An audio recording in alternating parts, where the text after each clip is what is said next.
back to work. I kind of miss BGG.CON. I was working the whole time. That's true. I got to relax and play games, and I miss that time. Just wait another year. You're fine.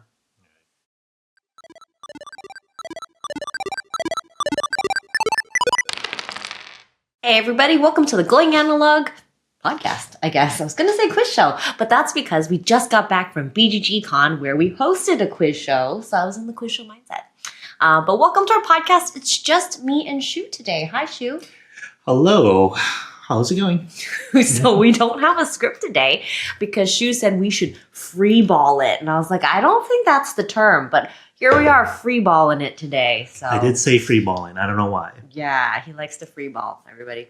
But we came back from BGG.CON, the fall BGG.CON, and played a bunch of games that we want to talk about today. Yeah, this is the convention run by BoardGameGeek. So that's I am wearing, if you are watching on YouTube, I am wearing the BGG hoodie, one of my favorites. I wear it all the time. Yeah.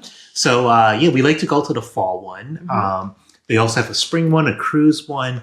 Several cruises from what I hear. Oh, yeah, that's right. But, it's just like we like going to our probably top two conventions are Gen Con for the giant exhibitor hall and the new releases. And it's just busy and packed and full of energy and excitement. That's your favorite. That's my favorite because I like to see all the new stuff and then just play a million demos. But I also love BGG.CON because that's the one where you get to just sit back and relax and just play games all day long. They do have an exhibitor hall, and then they do have other activities and events and such, but it's mainly about just playing games. So it feels like you're just sequestered away. You get to take a break from work and everything and real life and just play games. For some people. That's how to work. But it's convenient for that because it's all in the same hotel. For me, it feels like a summer camp where I get to play lots of games. So love BGG.CON. It's my favorite. And we wanted to talk about some of our big hits from playing BGG.CON this year. The thing I really like about BGG.CON especially is I get to play heavy games, which I never have time for at Gen Con. So that's true. Yeah. So that's my big thing. And so we're just going to go straight into it. We're going to talk about some big games. We'll talk about some of the little games and other surprises along the way. Yeah.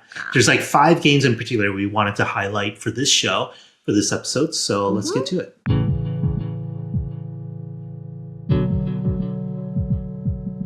So the first one, we played twice. And it is not a light game to play twice. So we played SETI, the new game from CGE. It was the Search for Extraterrestrial Intelligence. Very, very chunky, complex, but very thematic game. And we were very excited about it. Got a quick preview back at Gen Con. And then they had several copies at BGG.CON. We were excited to put it on the table. We first played our friend's copy. So thanks, Brian, for teaching us the game. We had a great time with it. Had so much fun that the next day we had our friend Benita request, hey, can we play SETI? And both Shoe and I were like, yeah, let's do it. Let's do it again. And so we played SETI like 2 days in a row, which is sort of unheard of for a long game for us. Yeah, so with Teach, so both the first time we played with our friend Brian, all new players. The second time was our second time, but Benita Kaur, she's been on the show before. She's a content creator. And then also Daryl Andrews, the game designer for Sagrada. And so it was their first time. So we still had new players. So the times I'm about to give, keep that in mind. We had new players. 4.5 hours each time. Yeah. I felt like the second one was longer, no? It was about 4.5 hours. Okay. Yeah. Okay.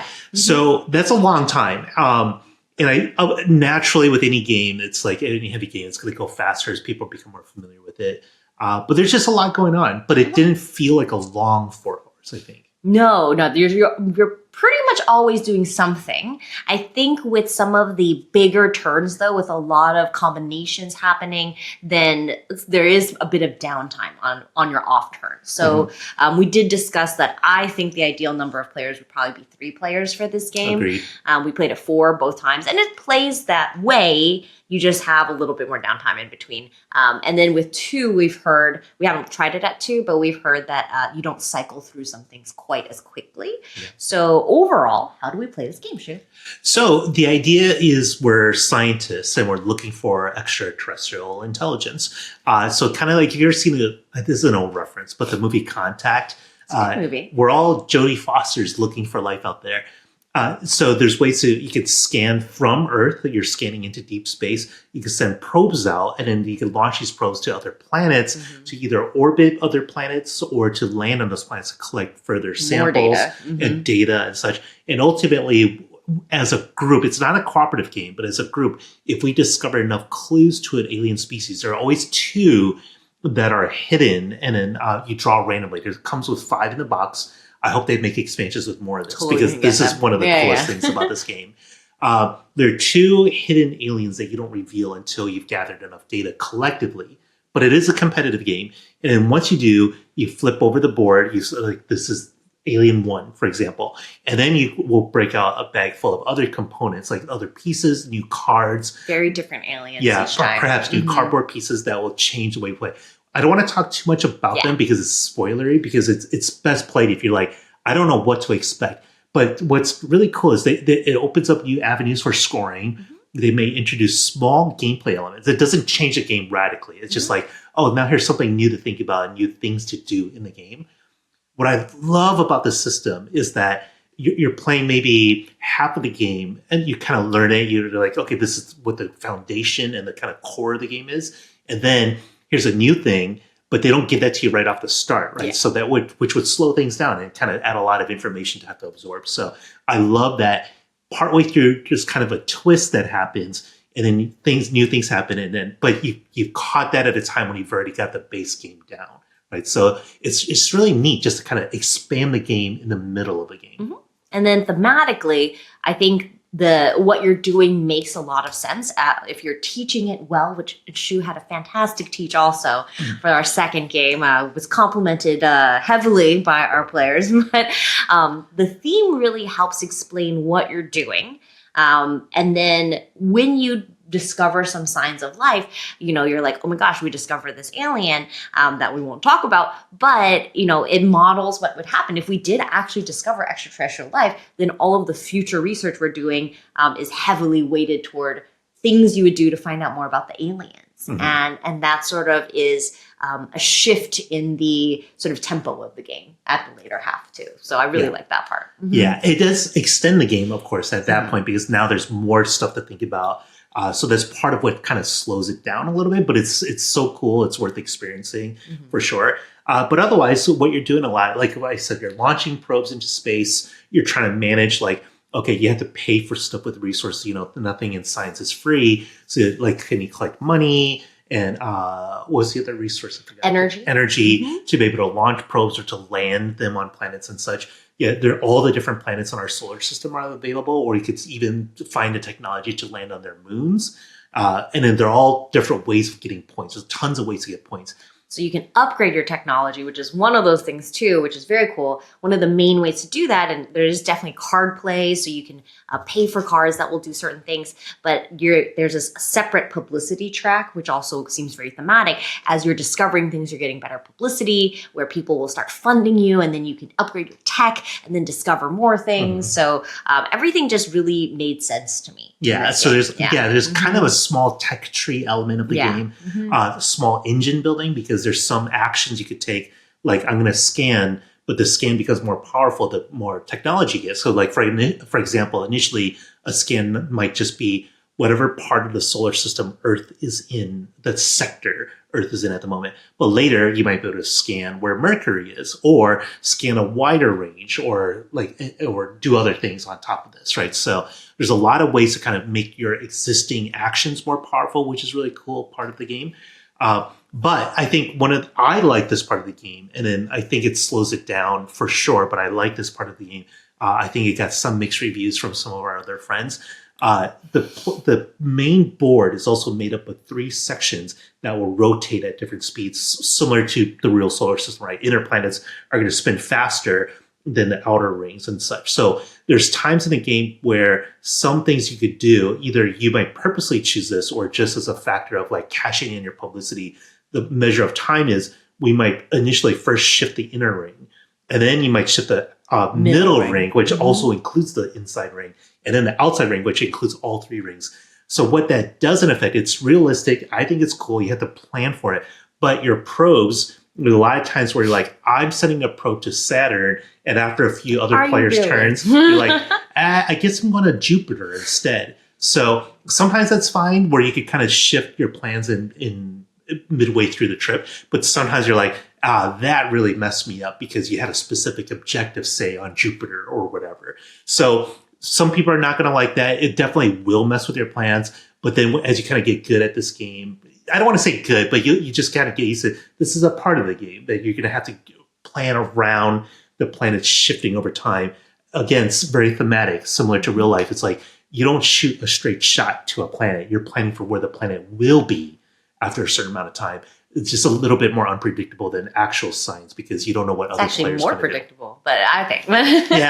You're right. I mean, well, scientifically, they could figure out where Jupiter's going to be 6 months from now. No, it's impossible. But in this game, you don't know what other players are going to do exactly. So that's SETI. Very excited. Want to play that again. Still one more alien we haven't seen yet. So, but on top of that, Shoe got in. Did you get several plays of Windmill Valley? Or no, we played before BGG.CON, and then we got to play this again at BGG.CON. You did. This is I did. So I played it a couple of times out. This is Windmill Valley by Board and Dice Games.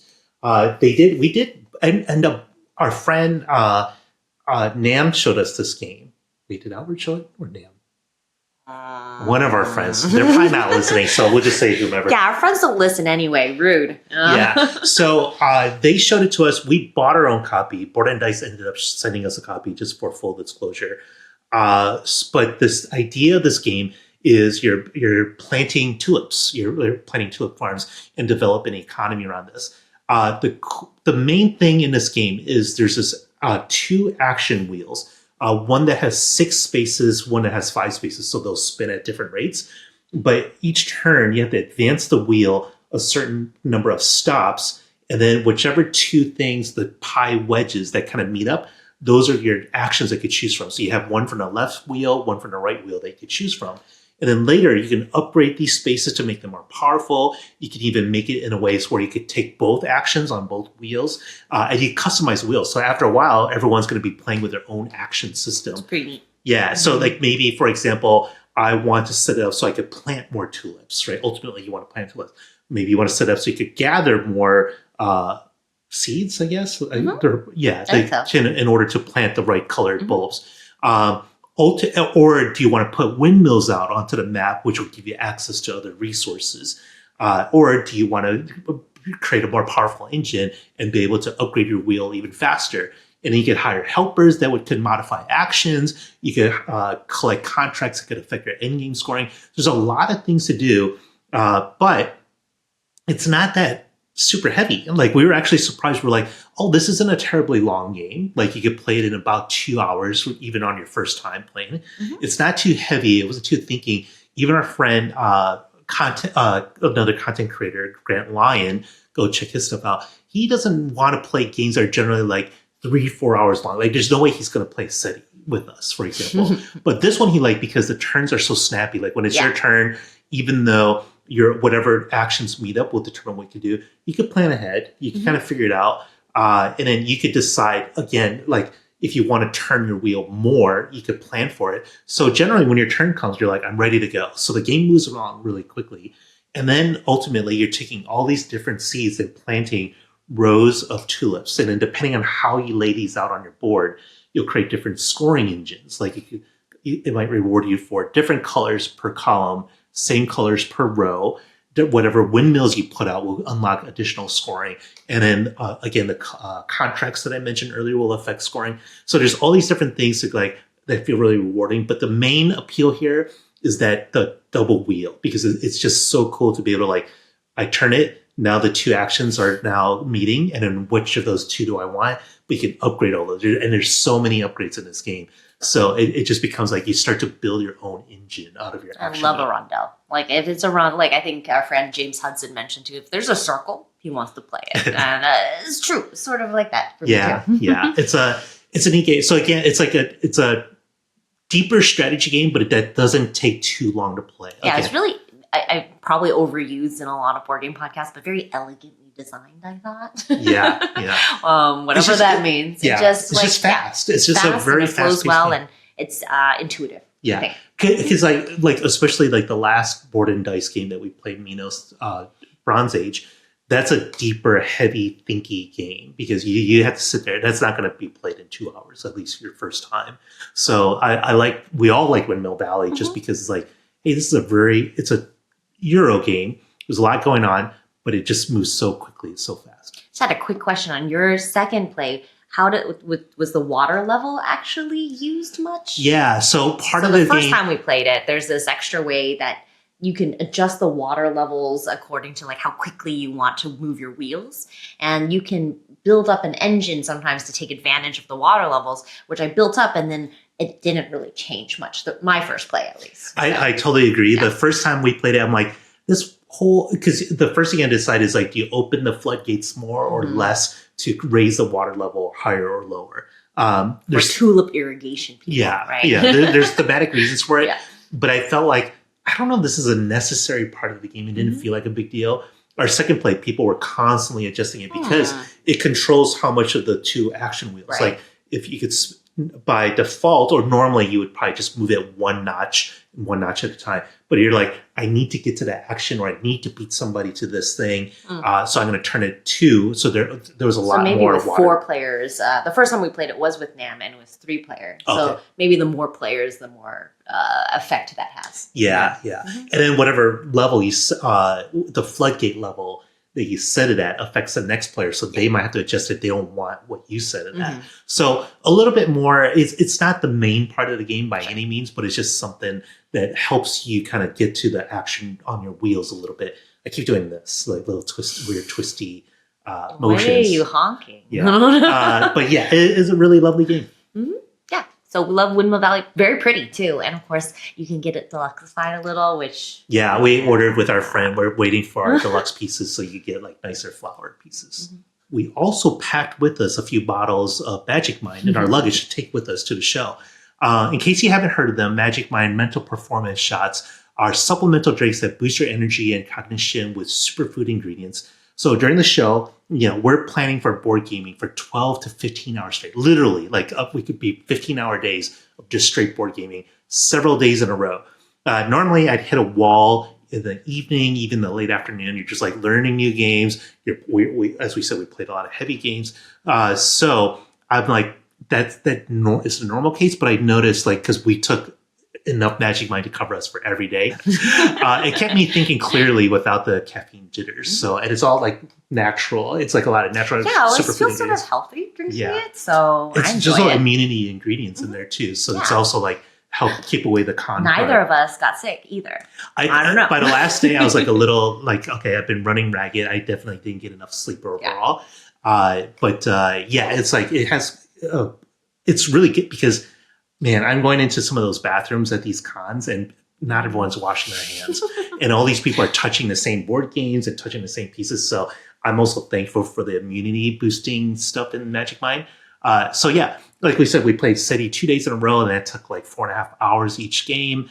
No way I would have had 100% brain power to survive all that without Magic Mind. So, and it helped because, who won the first game? Who really lost the second game? Both Shoe. All right. So if you're a listener, would like to try out Magic Mind for yourself, they have teamed up with Going Analog to offer a great Black Friday deal now through December 6th. So you can get up to 50% by going to magicmind.com/analogbf. That's Black Friday. I thought first, I'm like, maybe it's best friends. But magicmind.com/analogbf. Give it a try and you'll be supporting our show at the same time. So please go check it out. Yeah. So, but the next thing we wanted to talk about was a little bit more, we call it like a sleeper hit. It's because, at least for me, the first time I saw this game, I kind of dismissed it. I'm like, cool theme, but looking at the board, I saw that Gen Con, I'm like, it looks really busy and there's art everywhere and the art is different in different places and I'll explain why in a bit. But the game is called Video Game Champion by Arcane Wonders. So we also, same Brian we just talked about, he also taught us, he got a pre-order copy and then he played it and then showed it to me. the first day, right? Yep. You were working, but I got a chance to play it. I'm like, this game is a lot of fun. This is a lot better than I gave it credit for, just based on a superficial first impression. That's Gen What a Con. shoe. Yeah. Mhm. And then we were talking to the marketing rep, Bree, at BGG.CON, and then she had her own copy that she's like, here, I'm going to give this to you to cover so we can cover it on the show because we liked it. And then, so I didn't get a chance because I'm like, I need Christina to play it as well before we talk about it on the show. And then what did you think? Yeah, I mean, the theme is very, very cute. So you are in the 80s, 90s playing some, old school games on back in the Nintendo days and stuff like that. But you are a kid. And so your day-to-day, you're working through the weekdays where you might have to do some chores or get some money, beg some money from your parents, trying to plan for the weekend where you can rent video games and play them. And if you beg hard enough, maybe you could buy some video games to play at home. So it's a really cute theme. Really what you're doing is sort of planning what buttons or tiles to claim so that you can play different games all the way through and beat them to get more and more points, essentially, right? So it's a very cute little mechanism. Lots of different games to claim, and they have fun little winks at other sort of very popular video games at the time. Yeah. Right? Yeah, so these buttons that you're collecting, they're 5 different colors of numbers 0 through 9, so 50 of them in total. But to play a game in this, play a video game in here, you might have to have a straight, like a 4, 5, 6, 7, or you might have a straight flush, like 4, 5, 6, 7 of the same suit. So the different cartridges, which are all the games, the video games, will have different requirements. So you're collecting these tiles, but when you collect a tile, if you look along the x-axis and the y-axis of the grid that they're sitting in, there are actions that they trigger. So you're not only picking what tile you want for the color and the number, but also looking at what actions are in the column or row it's sitting in. So some, like you said, hey, my parents are giving me money, or I'm taking an IOU, which means I promise to do my homework or chores later in exchange for some money, or I want to rent some games early, or I'm going to go to grandparents and get some money from them, or I'm going to do those chores to get rid of my IOUs because they clog up your deck. So there's a lot of different actions that will trigger, or I want to be first player for the next round and stuff like that. So you have to make these kind of quick decisions, and then you take the tile, and then you have to decide, do I have enough tiles to play the right games? And the games are either games that you've bought, that you beg your parents for, and they actually buy it for you. You never buy your own games. Because you're a poor little kid. You're a little kid. You can't afford them. Or you've rented a game, and then you wanted to make sure you played it. And then eventually sometimes beat it. So there would be different objectives for playing certain genres, to collect certain number of games, to beat a certain level of difficulty for games. There's a lot of different objectives that change the way you play. And then I found out a lot of games claim this, the different objectives will change the way you play. And it's totally just in this one, I could feel the difference, because in our second game, there's also another market full of game magazines or strategy magazines that can help you beat certain games of a certain genre. So you might buy ones this is going to help me complete shooter games, or this one will help me complete sports games. So in our first game, we were using these a lot because there's an objective to collect magazines. And the second game, that objective wasn't there, and then people weren't collecting magazines as much. So it really changed some of the dynamics of how we played. Right? And I did a weird strat, our second game, because there was an objective for having all of these IOUs. When you had you've clogged up 7 out of your 8 spots with IOUs, you claim this big point objective. And at the same time, if you own the first person to own 3 games, which you get from begging your parents with IOUs, you get some more points. So I was like, I'm just gonna go all in. I'm gonna hobble myself in the beginning, but claim these objectives, and it ended up paying off, which I wouldn't normally play that way, but I saw the objectives synergizing, and that's what I went for. Yeah, I saw you do that. I'm like, this is not like Christina. She must just be messing around and not taking it seriously. And I'm like, I take everything seriously. Oh, she has a long-term strategy here, and it paid off for you. Yes. Yeah. But when I was talking about how busy the game looks, is because each cartridge is an oversized card that shows the artwork of the game, and it's very 90s style, right? It's Which is loud. very, very, very kind of illustrated, not super realistic, a little bit exaggerated in spots, but it's kind of fun looking at these as a old school video gamer because I'm like, oh, this is their NBA game for the time or whatever, right? This is their shooter for their time, and then this is this and that. So they have a bunch of different games represented here, or parodies of different popular genres and games at the time. So that's kind of fun to see, but it does create for a busy board, you know? So it's not a clean looking game. There's a lot going on, but it kind of reflects its theme really well. And speaking of theme, I love teaching this game because I learned this from our friend Brian, but I also did the same thing, which was like, this is why you collect IOUs, because you owe your parents that you promise them you're going to do your homework or chores, or you went to your grandparents to borrow money, or you have to beg your parents to buy you this game.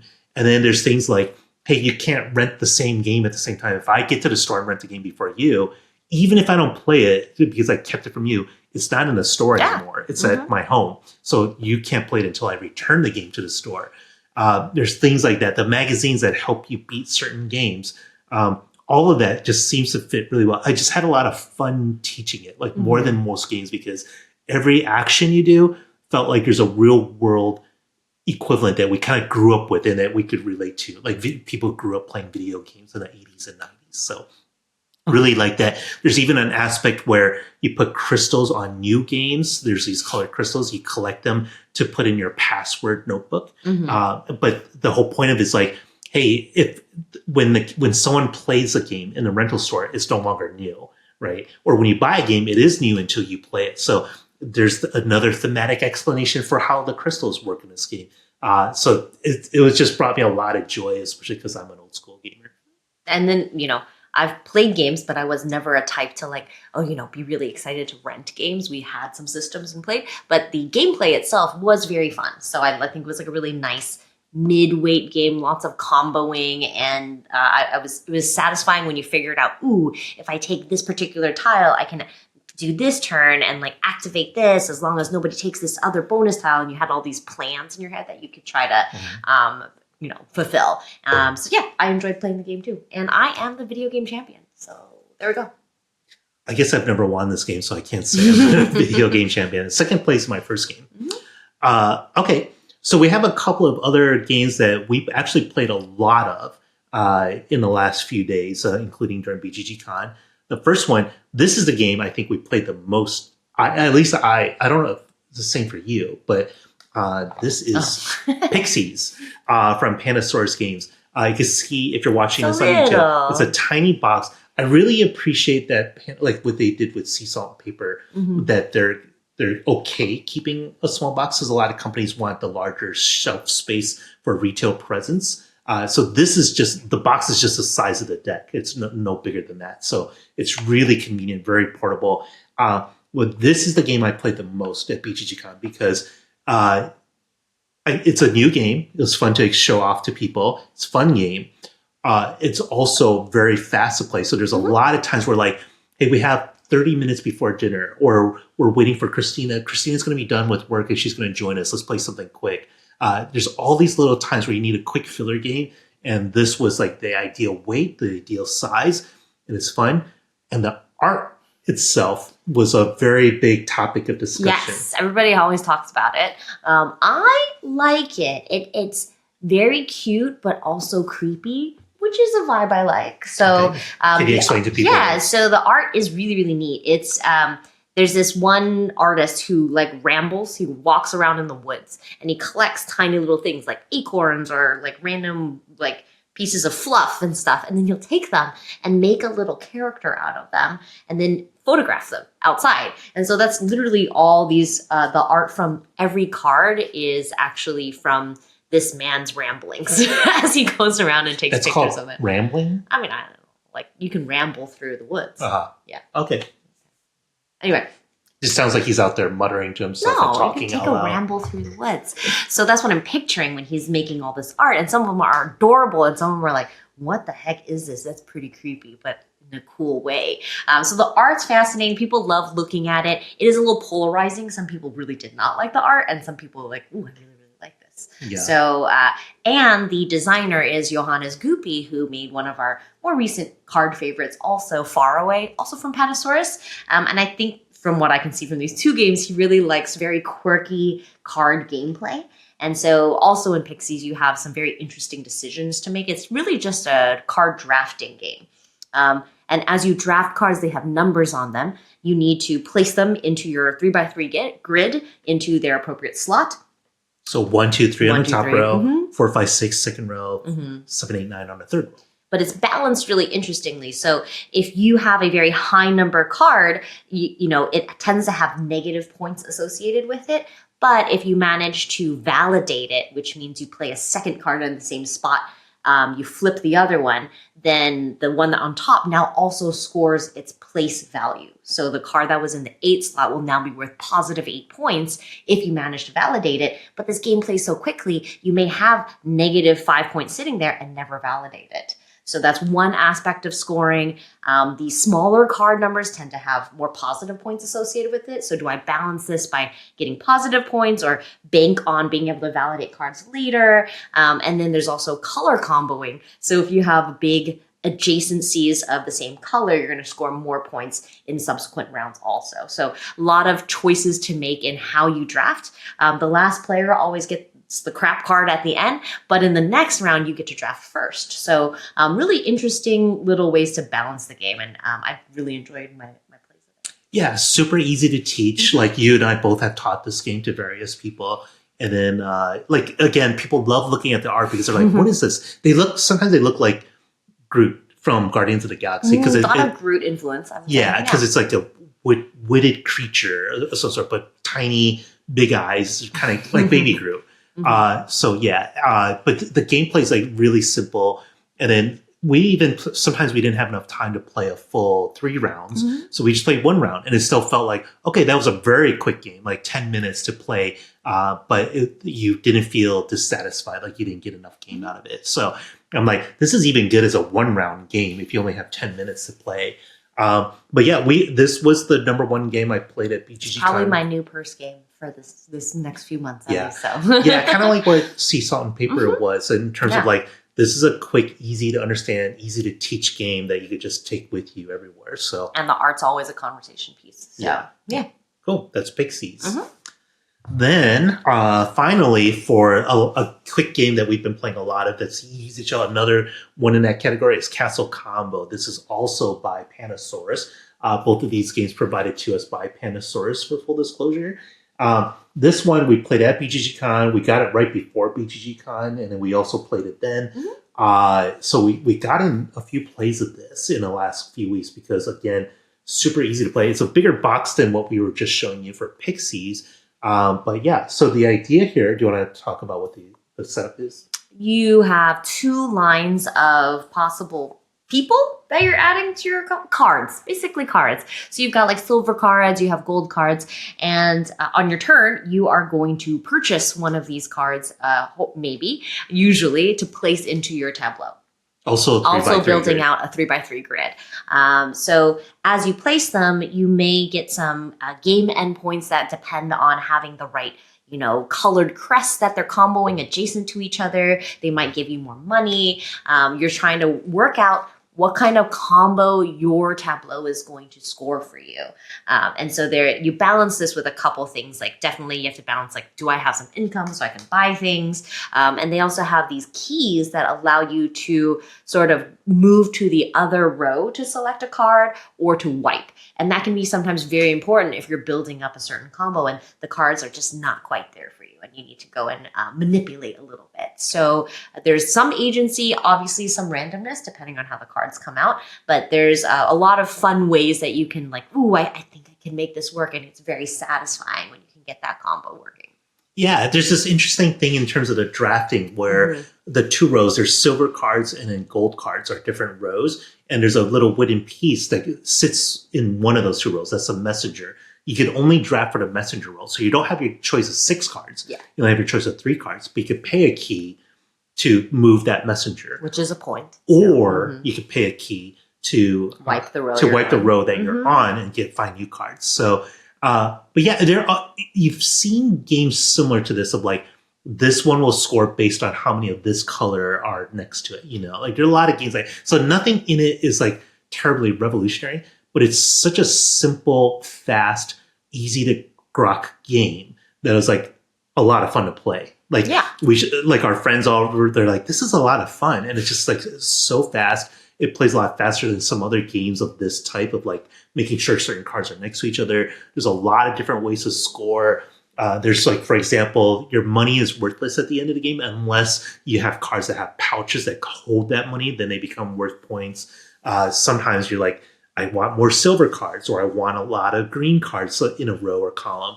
Sometimes they'll score you points just for having a card in a certain position on your grid. Mm-hmm. So, but it's all a lot of choices and a lot of different ways to score in a very, very simple, streamlined game format. Yeah, a lot of smart design decisions, I think, because you like feeling like I have some agency, because if I don't like the cards that I can choose from right now, I do have a way to change it. But they limit you. You can't just go and keep spending keys to like keep wiping or moving things around. You can only manipulate that board once on your turn. So at least it's limited. People are not going to sit there too long taking their turn for sure. So, yeah. And then if ever, sometimes money can be hard to come by. So like maybe a less experienced player might be like, I'm having trouble building my board because I can't afford it. But they also made it so if you want, you can always take a card, flip it over, and just take a flat 6 gold and 2 keys. Mm-hmm. So it's like the card is worthless as sort of as far as comboing goes, but that's a good amount of money. So it kind of gets you back into the game really quickly. So it never feels like I have nothing to do, I can't figure this out. And then it's very rewarding at the end to see how the scores add up, because everyone just go through and count each, like card number 1, card number 2, number 3, what are they worth? And then, it's hard to tell who wins, who is winning until the very end. Yeah. So that's Castle Combo. And then I did get, we don't have a copy of this, but we definitely played some games that we wanted to talk about that we're looking forward to playing more of. Yeah, so really quick hits of like games, we're interested in playing more of if we could get a chance to or get a copy. So I really want a copy of Black Forest. So Black Forest is the new game from Uwe Rosenberg. Like, I love a lot of his games. And it's essentially the same mechanism from his original game, Glass Road, from many years ago now at this point.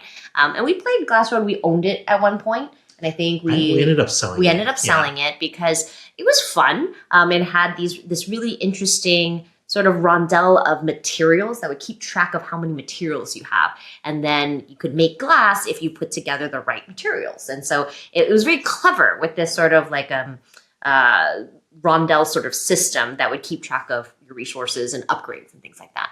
But with Black Forest, it's a bigger game where that's still a part of it, but now you are building out and visiting villages in the Black Forest region. So supposedly this was Uwe Rosenberg's original idea for the Glass Road game, but the publisher at the time was like, that's a little too much. Let's narrow things down, focus. And so this is more of his original vision. What I really like about this game that's added on top on top of what you see in Glass Road, there's more player interaction. So not like a ton. It's still very Euro-y and it's very Uwe. There's like animals and things like that. But, as you go around, if I go visit a villager already in there, I have to give you a material. When we go, there's a merchant who travels around. And if you have the right types of provisions or something for the merchant, then you can go swap tiles from the different villages, and that changes the actual board. So as the game progressed and we started moving the merchant around, it really changed the outlay of the game. So I really enjoyed the game, and I want to pick my copy. So. That was a long, quick hit, Christina. Sorry. Like, we're supposed to later... It was a longer game, okay? when we get the game, then we can cover it more deeply. Fine. Say some of it. Yeah. Mm-hmm. So another quick hit for us is Forges of Ravenshire. So that was yours. Mm-hmm. Yeah. So I got to play that thanks to the aforementioned Grant Lyon for teaching it to me.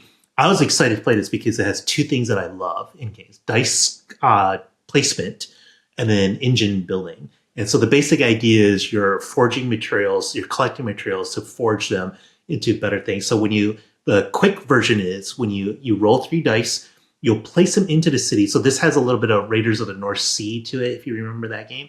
Where you place the dice will give you certain resources depending on the number of that die.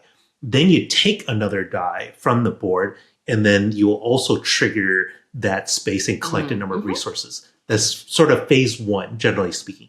Phase 2, now you will take the 3 dice you took back and then put them in certain rows that you'll build out more and more with cards that give you additional, I could turn this into that, or I'll collect this and that. So there's an engine building part of it. And then the third part of it is you'll take those dice and place them into another part of your forge to start forming the things that you want to form, to craft weapons and armor and things like that. So really neat game. I can't wait to play more, because after I played it the first time, I'm like, I keep thinking about this game in different ways I could have played it. And then and it's beautiful to boot. So yeah, that's Forges of Ravenshire. Other games we definitely want to hunt down. Fishin', that was shown to us by Eric Martin from BoardGameGeek. And it is a Friedman Freeze trick-taking card game on steroids, basically. So it's like trick-taking on steroids, and we had so much fun playing it. It's almost like it's strategic in how you win tricks in some ways, but the tricks that you win will become your hand in the future, essentially. So you have to sort of watch out for, like, am I going to try to win this round or lose this round? Because if you lose, then your sort of consolation prize, if you don't have enough cards to draw for the next hand, are like super powered cards from another deck. And so as the game progresses, these bigger and bigger and crazier cards come out. So it's a chaotic, strategic, trick-taking game. Yeah. So Eric showed it to me, and then he was excited to show it to me. He's like, he's played it several times that day and then several times the day before.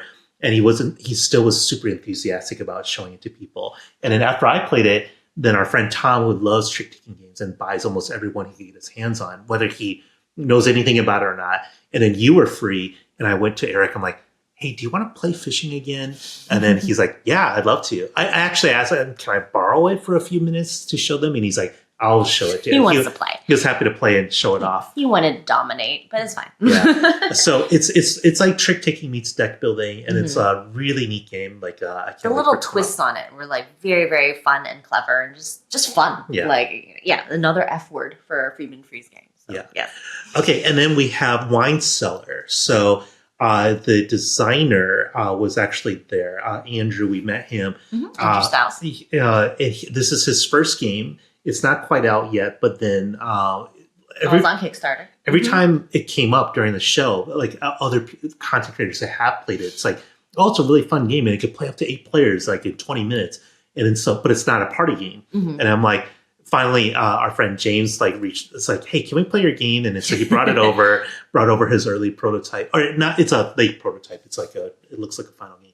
Basic idea is you're drafting wine bottles, and the cards look like wine bottles. If you get a chance, go look this up online, because I don't have a copy here to show, but they look like bottles. They're like elongated and skinny. So there's different wines represented, right? There's like red and white and rosé. You each will have your own kind of scoring goals. Like you might want champagnes. I might want reds, and then I might want wines from a certain. They'll give you 3 countries that score better for you. So maybe I want more wines from France, while you might want more wines from Spain, whatever, right? So when you're drafting, you're taking these things into consideration. But then when you take your card, you have to lay it sideways, because now you're storing it in your cellar, right? You don't store wine upright. No, right? it's important to keep the cork moist. Yeah. So, yes. So you store them sideways, and then on the wine bottle, on the cards, they'll have like 1 through 8, the numbers 1 through 8, and below that, a score that they're worth. So like the position 1 might be worth 0, position 2 might be worth 3. And then, so interesting fun fact, and the designer was actually a sommelier in his past life. He wanted to design this very realistically, of like, wines will be good at certain ages. So at certain time, you're going to stack your wines up to 8 tall.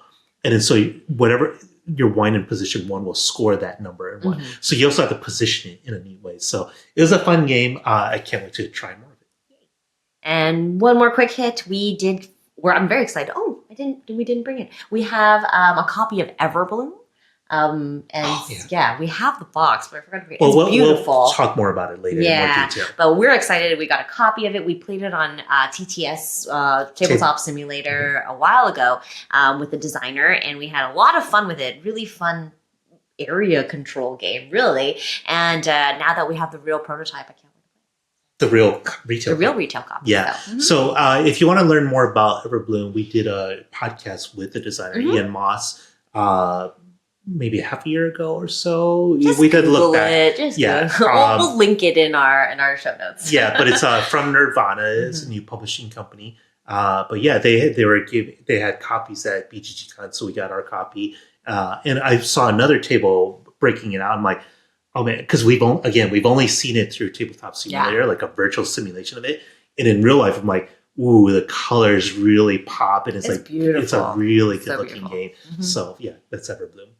And of course, we did our 3rd annual board game quiz show at BGG.CON. So we hosted 2 showings of it. We had a really good time.